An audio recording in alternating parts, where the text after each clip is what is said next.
Второклассники перед Олимпиадой немного волнуются, так как участвуют в ней впервые. Больше всего я волнуюсь, я читала, конечно, но как все знать невозможно, все равно я надеюсь на победу.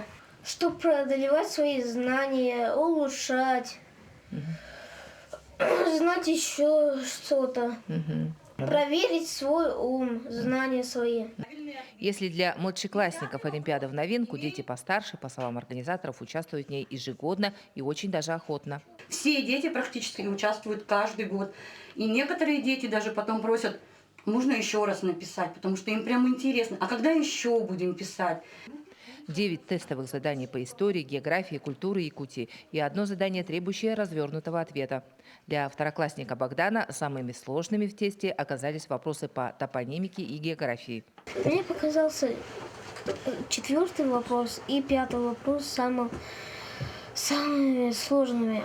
В четвертом вопросе что означает славянского Тоймада, а пятый какой самый холодный климат был замечен в Якутии, где он был. На последний 10-й вопрос «Герой нашего времени. Кто он?» дети отвечают по-разному. Для кого-то герой его папа, дедушка. Некоторые называют имена земляков, участников специальной военной операции. На последний 10-й вопрос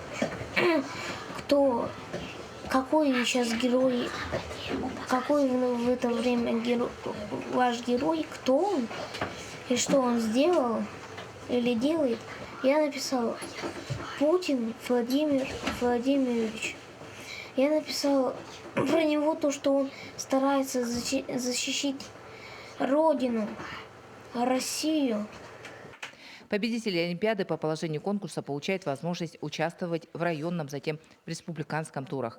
Но не это главное, считают организаторы. Важно, чтобы дети получили новые знания, любили землю, на которой живут, и выросли настоящими патриотами своей родины. Туяра Филиппова, Александр Маркин, Таммот, Алданский район.